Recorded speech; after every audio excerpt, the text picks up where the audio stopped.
அன்பு நண்பர்களுக்கு வணக்கம். சென்னை கிழக்கு தாம்பரம் சந்தோஷபுரத்திலிருந்து உங்கள் ஜோதிடர் ஆனந்தன். எல்லாம் அல்ல இறையருளாலும் எனது குருநாதர் ஆதித்ய குருஜி ஐயா அவர்களின் ஆசையோடும் இந்த பதிவை உங்களுக்காக பதிவிடுகிறேன். இன்றைக்கி பார்த்தீங்கன்னா ஜோதிடத்தில் நீச்ச பங்க அப்படின்ற ஒரு சப்ஜெக்டை பற்றி பார்க்கணும். ஓகேங்களா? இப்போ ஒரு கிரகம் தான பலத்தில் பார்த்தீங்கன்னா உச்சமாக இருக்கும்போது 100% வலிமையோடு இருக்கும்.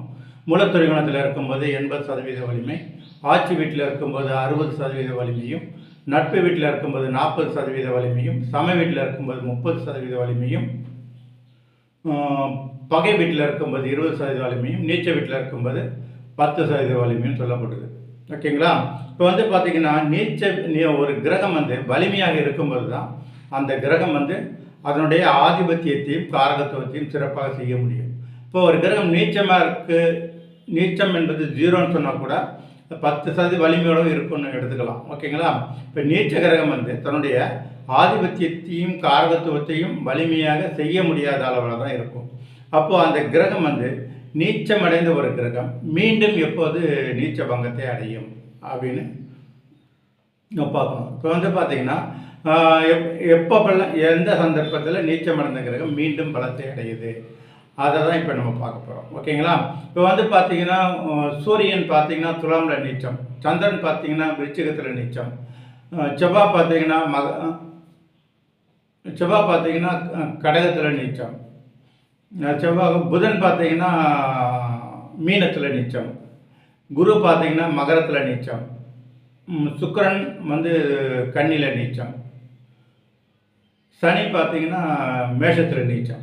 அப்போது கிரகங்கள் நீச்சம் ஒவ்வொரு ராசியிலும் ஒவ்வொரு கிரகமும் அதற்குண்டான ராசியில் உச்சமடைகிற ராசிக்கு நேர் எதிர் ராசியில் நீச்சம் அடையுது. அப்போது ஒரு கிரகம் நீச்சமாக இருக்கும்போது அது ஒரு 13 அமைப்பில் மீண்டும் பலம் பெறக்கூடிய அமைப்பு இருக்குது. இப்போ நீச்சம் அடைந்த கிரகம் அது பலனை செய்யாது, வலிமை இழந்து விட்டதுன்னு நம்ம கணக்கில் எடுத்துட முடியாது. அது மீண்டும் அந்த வலிமை அடைஞ்சிருக்கான்னு பார்க்குறதுக்கு இந்த நீச்ச பங்கம் உங்களுக்கு பயன்பட போகுது. ஓகேங்களா? இப்போ நீச்சனுக்கு முதலாவது பாயிண்ட் என்னன்னு பார்த்தீங்கன்னா, நீச்ச கிரகம் நீச்சனுக்கு வீடு கொடுத்தவன் ஆட்சியோ உச்சமாக இருந்தால் நீச்ச பங்கம் 1. 2 நீச்ச கிரகம் பார்த்தீங்கன்னா பரிவர்த்தனை ஆகிருந்துன்னு வச்சுக்கங்களேன். இப்போ எந்த வீட்டில் நீச்ச கிரகம் பரிவர்த்தனை ஆகியிருந்தாலும் நீச்ச பங்கம். அடுத்து 3வது என்னன்னு பார்த்தீங்கன்னா, நீச்சனுடைய ராசியாதிபதி பரிவர்த்தனை ஆனாலும் நீச்சபங்கம். நீச்சனுடைய ராசியாதிபதி நீச்ச கிரகம் பரிவர்த்தனையானாலும் நீச்சபங்கம், நீச்ச கிரகத்தினுடைய ராசியாதிபதி பரிவர்த்தனையானாலும் நீச்சபங்கம். அதுக்கு அடுத்து பார்த்தீங்கன்னா நீச்ச கிரகம் வர்க்கோத்தமம் அடைஞ்சிருந்தாலும் நீச்சபங்கம். ஓகேங்களா? அப்புறம் அதுக்கு அடுத்து பார்த்தீங்கன்னா நீச்ச கிரகம் வக்ரம் அடையும் போது நீச்ச பங்கத்தை அடையுது. நீச்ச கிரகம் லக்ன கேந்திரத்தில் இருக்கும்போது நீச்சபங்கம் அடையுது. இப்போ இந்த அமைப்பெல்லாம் பார்த்தீங்கன்னா அது வலிமை மீண்டும் அடையிற அமைப்பை சொல்லுது. அதுக்கு அடுத்து பார்த்தீங்கன்னா நீச்ச கிரகம் சந்திர கேந்திரத்தில் இருப்பது நீச்ச பங்கம். ஓகேங்களா? அதுக்கு அடுத்து பார்த்தீங்கன்னா நீச்சனுக்கு வீடு கொடுத்தவன் சந்திர கேந்திரத்தில் இருப்பது நீச்ச பங்கம். நீச்ச கிரகம் சந்திர கேந்திரத்தில் இருப்பது நீச்ச பங்கம்.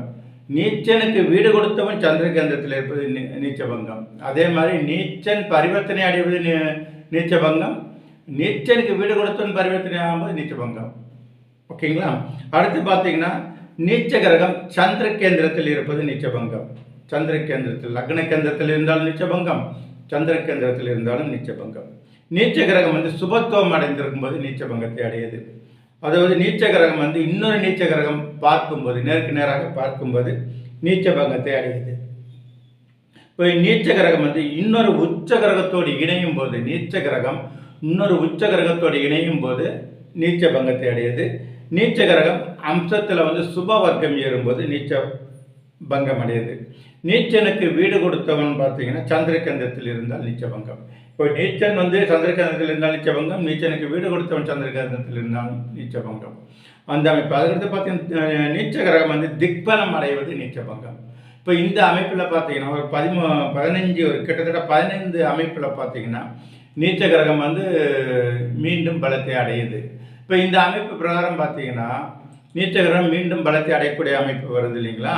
இப்போ இதில் பார்த்தீங்கன்னா நீச்ச கிரகம் உச்சனோடு வீட்டில் இருந்தோ அல்லது உச்சனோடு இணைந்திருந்தோ அல்லது பௌர்ணமி சந்திரனின் 7ஆம் பார்வை பெற்றிருக்கும் போது சுபத்துவமாக இருக்கிற பட்சத்தில் அந்த நீச்ச கிரகம் என்பது நீச்ச பங்க ராஜயோகத்தை செஞ்சிடும்.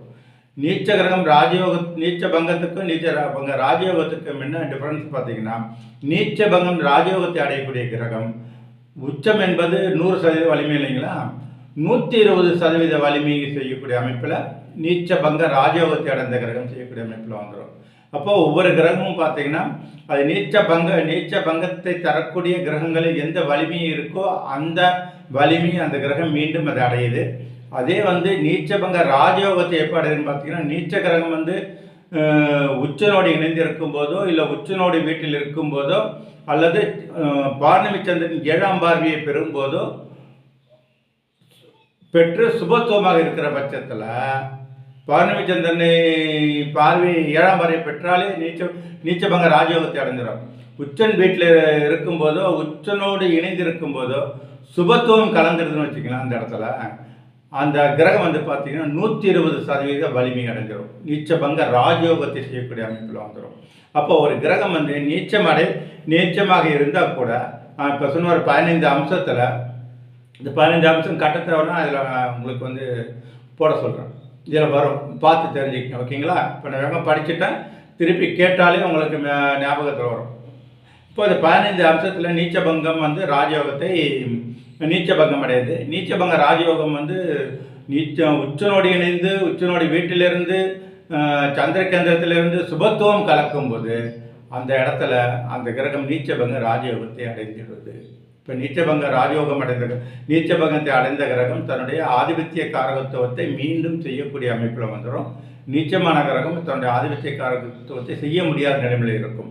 இப்போ இந்த 15 அம்சம் இருக்கான்னு பார்த்துட்டு தான் நீச்ச கிரகம் நீச்சமா இல்லையான்னு நம்ம முடிவு பண்ணணும். இப்போ நீச்ச பங்கம் என்பது பார்த்தீங்கன்னா ஜோதிட பலன் எடுப்பதற்கு கிரகத்தினுடைய வலிமையை நிர்ணயிப்பதற்கு ரொம்ப முக்கியமாக பயன்படுறதுனால இதை தெளிவாக நம்ம தெரிஞ்சிருக்கணும். 15 அம்சம் திரும்ப கேளுங்க. நீச்சபங்க ராஜயோகம் என்பது இந்த அமைப்பு தான். ஓகேங்களா? இந்த பதிவை இதோடு நிறைவு செய்கிறேன். அடுத்த ஒரு பதிவில் உங்களை சந்திக்கும் வரை உங்களிடமிருந்து விடைபெறுவது உங்கள் ஜோதிடர் ஆனந்தன்.